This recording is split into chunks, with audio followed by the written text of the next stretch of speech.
नमस्ते, प्रणाम, राधे राधे। आई जाए एगो प्यारा सा गीत लेके आई बनी। अच्छा लगी तो प्लीज़ लाइक सब्सक्राइब शेयर करब जा और कमेंट में बताइए कि हमारे गीत रउआ सबके कैसन लागल।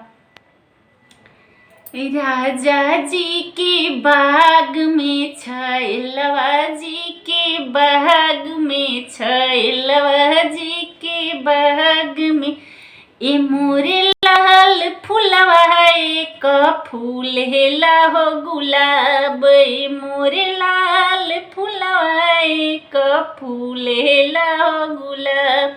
फूल लोढ़े चहलेली बहिनी समधि के बहिनी, बहिनी भसुर के बहिनी। ए मोरे लाल हारवा टोकी गईले डाढ़। ए मोरे लाल हारवा टोकी गईले डाढ़। हरवा चौड़ावन चलल हे रसिया कवन रसिया। हरवा चौड़ावन चलल हे रसिया कवन रसिया।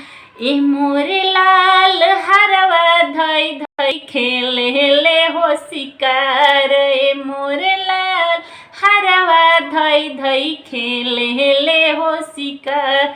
छोड़ छोड़ रहसिया अरे हमारो जे हरवा, अरे हमारो जे हरवा।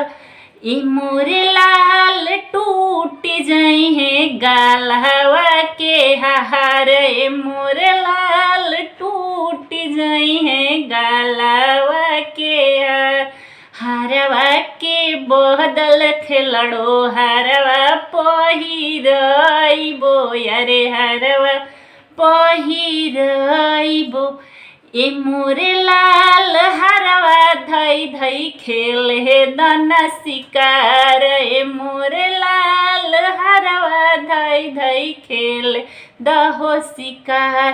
राजा जी के बाग में छैलवा जी के बाग में छैलवा जी के बाग में ए मोरे लाल फूलवा एगो फूल हेला हो गुलाब। ए मोरे लाल फूलवा एक फूल